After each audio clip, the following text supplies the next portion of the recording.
இப்போ இருக்கிற ஜென்ரேஷன்ல பாலா வந்து ஈவெண்ட் ஆர்கனைசர், அவருடைய ஹீரோயின் நமிதா வந்து லவ் பண்ணுவாங்க. ஆனா என்னடா இது இப்படி எல்லாம் இருக்கிற லவ், ஆனா இவன் வந்து நம்மளை கண்டுக்கவே மாட்டேங்கிறானே, வெறும் எப்ப பாரு காசுங்கிறான், ஈவெண்ட்டுங்கிறான், கமிஷனுங்கிறான், இதே வந்து சொல்றானே. பாலாவுடைய கேரக்டரே அதுதான் ஹோல் ஃபிலிம்ல.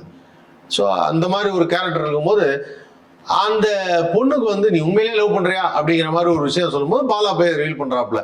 ரிவீல் பண்ணிட்டு நான் பாலா வந்து இல்ல உனக்காக தானே எல்லாம் உழைக்கிறேன் அப்படின்னு சொல்லி ரிவீல் பண்றாப்புல. இதுதான் வந்து கிளைமேக்ஸ்ல வருது. அப்போ கிளைமேக்ஸ் என்னன்னா ஆஸ் யூஷுவல் தான் அது. ஏன்னா இப்படி ஒரு ஸ்டோரியில வந்து நல்ல எண்டிங் வைக்கிறதுங்கிறது இப்பெல்லாம் ரொம்ப இப்போ கொண்டு வராங்க குட் எண்டிங்ஸ், ஒரு குட் ஃபீல் குட் மூவி அப்படின்னு. ஆனா இந்த படத்துல வந்து அது ஒரு டிராஜிக் எண்டிங். ஸோ இந்த ஓவரால் ஃபிலிம் பார்த்தீங்கன்னா இவங்க வந்து இந்த காசை டிமானிட்டைசேஷன்ல வந்து பண்ணின மாற்றி கல்யாணத்தை நடத்தினாங்களா, இந்த பக்கம் பாலா எப்படி வந்து தன்னுடைய வாழ்க்கையில ஒரு பெரிய மாற்றத்தை சந்திச்சார். ஸோ இந்த மாதிரி ஒரு விஷயம் தான் இந்த படத்துடைய ஓவரால் கதை.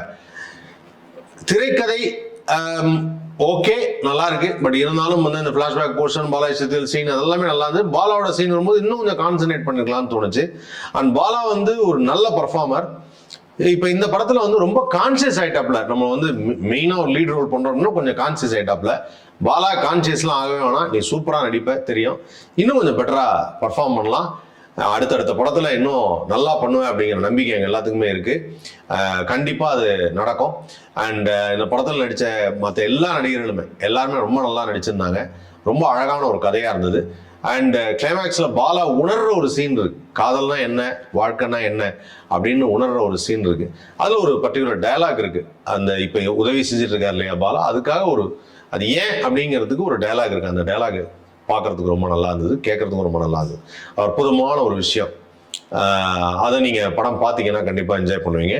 ஸோ இந்த படம் நமது கேபி பாலாவின் முதல் படியே வெற்றி தான். ஏன்னா இந்த கதை அருமையான கதை, பாலாஜி சித்தில் அற்புதமான நடிப்பு, பாலாவின் தோற்றம், பாலா வந்து இதுல கிளைமேக்ஸ் வரைக்கும் அவரோட டிராவல், இது எல்லாமே இந்த படத்துல ரொம்ப நல்லா இருந்தது, யதார்த்தமா இருந்தது.